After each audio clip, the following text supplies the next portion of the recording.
premier rôle de l'État en matière d'agriculture biologique, c'est, j'allais dire, de protéger l'agriculture biologique. Donc on est sur le stand là, du ministère de l'Agriculture et on a nos collègues de l'INAO, l'Institut National des Appellations d'Origine. Et en fait, leur rôle, c'est de protéger les signes de qualité, c'est-à-dire de garantir que les conditions de production des producteurs biologiques sont bien, respectent bien le cahier des charges.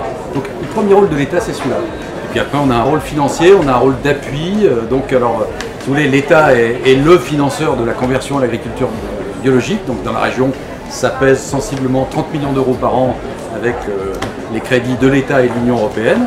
Donc c'est un rôle évidemment important parce que c'est là où on fait basculer les agriculteurs vers l'agriculture biologique. Mais au-delà de cette action des financements de la conversion à l'agriculture biologique, il y a tout le financement de l'animation de l'agriculture biologique. Là-dessus, on met à peu près 650 000 euros par an.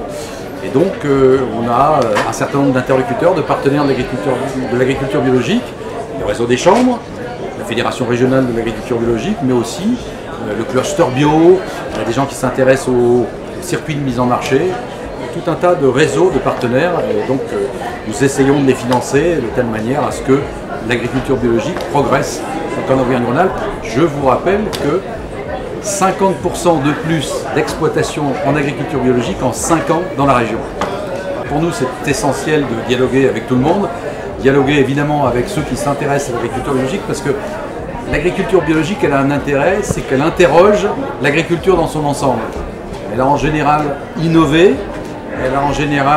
dans les pratiques de production, et elle a en général innové dans les circuits de mise en marché. Et donc, c'est essentiel. Il n'y a pas que les circuits courts, il y a les circuits de proximité, c'est-à-dire des circuits qui passent par une transformation industrielle, qui passent par la restauration collective. Tout ça, ça mobilise et c'est évidemment essentiel d'être là, à la fois pour dialoguer avec des spécialistes, mais aussi pour dialoguer aussi avec le grand public en partie, parce que le grand public va être invité.